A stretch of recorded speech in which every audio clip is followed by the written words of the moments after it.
Assalamualaikum semuanya, apa kabar?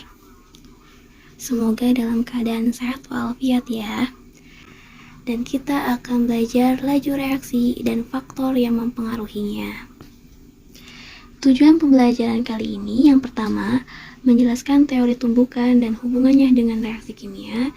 Yang kedua, menentukan order reaksi dan persamaan laju reaksi, dan yang ketiga itu menganalisis faktor-faktor yang mempengaruhi laju reaksi. Sebelumnya di sini Ibu untuk perkenalan materinya aja dulu ya. Untuk lebih lanjutnya nanti kita belajar kembali di kelas. Oke, yang pertama itu teori tumbukan. Yang kalian bayangkan teori tumbukan itu apa sih? Bertumbuk ya, bertabrakan. Oke. Nah, maka dari itu, teori tumbukan itu reaksi kimia yang terjadi adanya tumbukan efektif antar partikel yang bereaksi. Dan jadi di situ itu ada atom yang bertumbukan. Nah, sehingga bisa dilihat ya di gambar. Nah, kurang lebih contohnya seperti itu. Dan syarat tumbukan efektif itu partikel memiliki energi kinetik yang lebih dari energi aktivasi. Kemudian partikel berada pada orientasi yang tepat. Nah, dan di teori tumbukan ini itu ada diagram teori tumbukan. Tugas kalian itu menggambar diagram teori tumbukan, oke? Nah, intinya teori tumbukan ini itu adanya tumbukan antar atom, antar partikel. Ada yang terjadi secara efektif, ada yang terjadi secara tidak efektif. Nah, yang lebih efektif itu adanya energi aktivasi itu lebih kecil ternyata dibanding energi kinetiknya. Dan orientasinya itu lebih tepat dia tumbukannya. Itu yang terjadi tumbukan efektif. Lanjut kita ke laju reaksi. Nah, untuk laju reaksi itu sama yang kayak di buku kalian ya. Dan intinya itu perubahan konsentrasi per reaksi atau produk dalam satuan waktu. Kalau misalnya reaktan berarti dikurang, kalau produk berarti ditambah. Oke. R sama dengan delta konsentrasi A dibagi perubahan waktu. Nah, maksud di sini itu R itu V ya, yang di buku kalian itu dia adalah laju reaksi. Satuannya meter per sekon, kemudian delta konsentrasi A itu perubahan konsentrasi A, kemudian yang delta T itu dia perubahan perubahan waktu ya. Nah, kalau tadi itu adalah pengertian sekaligus rumus untuk laju reaksi. Tapi kalau ini itu persamaan laju reaksi. Nah, di sini laju reaksi itu bukan hanya sekedar konsentrasinya aja, tapi ada order reaksi, ada konstanta di dalamnya. Maka ada persamaan laju reaksi. Bentuk umumnya itu R sama dengan atau V sama dengan K konsentrasi A pangkat X dikali konsentrasi B pangkat Y. Nah, untuk V sendiri itu kan laju reaksi atau R sendiri itu laju reaksi, kemudian K itu konstanta laju reaksi, kemudian X dan Y itu adalah orde reaksi. Nah, masing-masing orde, berarti kalau X itu orde X, kemudian Y itu orde Y.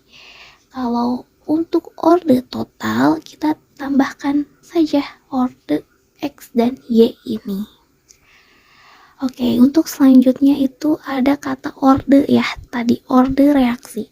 Orde reaksi itu ada 3 yang dicantumkan. Ada orde reaksi 0, 1, dan 2. Nah, ada juga orde reaksi yang negatif, ada orde reaksi yang ketiga, dan lain-lainnya. Untuk laju reaksi kita bahas sampai 2 aja dulu ya. Yang pertama itu orde 0. Orde 0 itu laju reaksi itu tidak dapat dipengaruhi oleh konsentrasi reaktan nih. Kalian lihat di sini ya.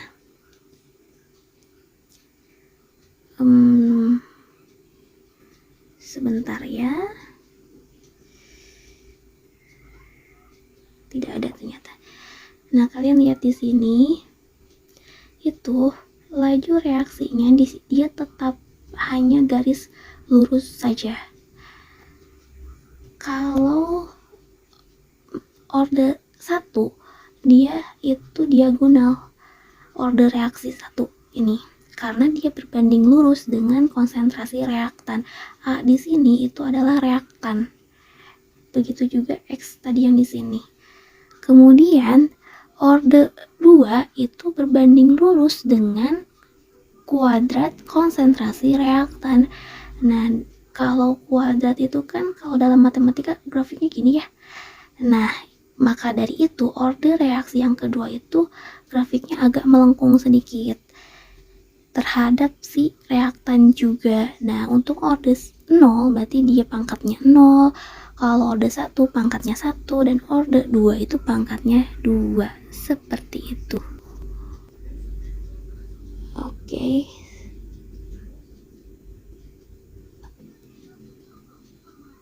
Oke, seperti itu. Kita lanjutkan ya. Tadi ada iklan sedikit.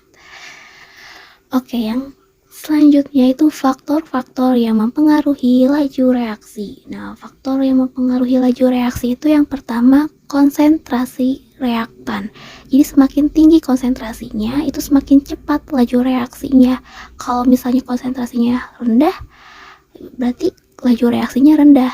Misalnya gini, ada si bahan A itu konsentrasinya 20, bahan B itu konsentrasinya 10. Manakah laju reaksi yang lebih cepat? A atau B? A ya, karena A itu 20, karena yang B itu 10, maka konsentrasi yang tinggi itu dia laju reaksinya cepat gitu. Yang nomor 2 itu luas permukaan sentuh. Jadi semakin luas permukaannya itu semakin cepat reaksinya. Jadi gini, kalau misalnya ada serbuk, ada batang, mana sih yang lebih cepat laju reaksinya? Yang serbuk. Kenapa? Serbuk itu leluasa gitu ya untuk menyentuh permukaannya dibanding yang batang. Yang batang tuh bergeraknya susah gitu. Jadi maka yang lebih cepat itu adalah yang serbuk. Yang ketiga itu adalah suhu. Suhu itu meningkatkan energi kinetik partikel dan frekuensi tumbukan efektif. Jadi kalau misalnya nih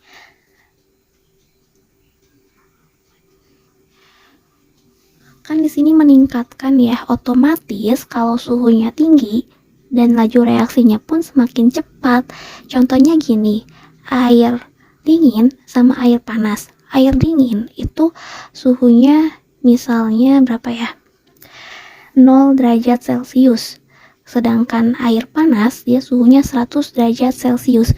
Manakah laju reaksi yang lebih tinggi? Yaitu jawabannya air panas, karena air panas itu dia suhunya tinggi 100 derajat Celcius, sehingga suhu tinggi laju reaksinya pun lebih cepat gitu. Untuk katalis itu memang termasuk faktor laju reaksi, tapi tidak mempengaruhi ya. Jadi misalnya gini, dia itu muncul di tengah-tengah dan berakhir pun di tengah-tengah dan tidak ikut bereaksi.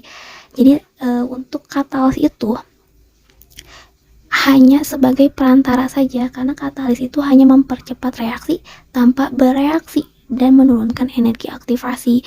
Contohnya gini, kalian mau seduh kopi. Nah, kopi ini itu kita perlu kopi, air, gula misalnya, dan gelas.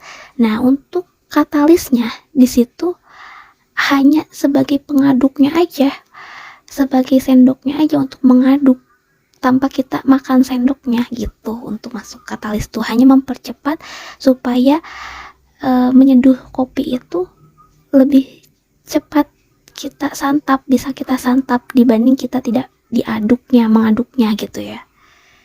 Oke, kesimpulannya jadi kinetika kimia itu mempelajari laju reaksi dan faktor-faktor yang mempengaruhinya. Kemudian laju reaksi dapat dinyatakan dalam persamaan laju reaksi dan order reaksi. Faktor-faktor yang mempengaruhi laju reaksi itu ada 4, itu konsentrasi, luas permukaan, suhu, dan juga katalis. Oke, waktunya kuis ya. Pertanyaan pertama, teori yang menjelaskan terjadinya reaksi kimia adalah ding ding ding. Jawabannya teori tumbukan. Yang kedua, energi minimum yang dibutuhkan agar reaksi dapat berlangsung disebut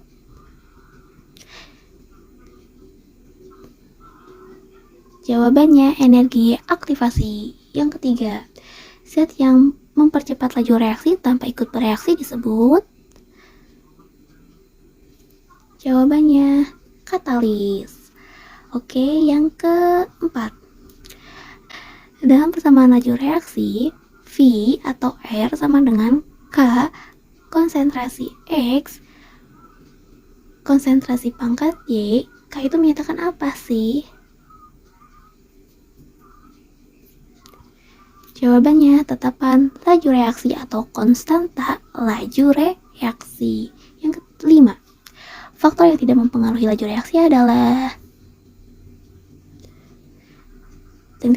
jawabannya massa molekul. Oke, sekian, terima kasih, semoga bermanfaat. Jangan lupa tugasnya. Wassalamualaikum warahmatullahi wabarakatuh.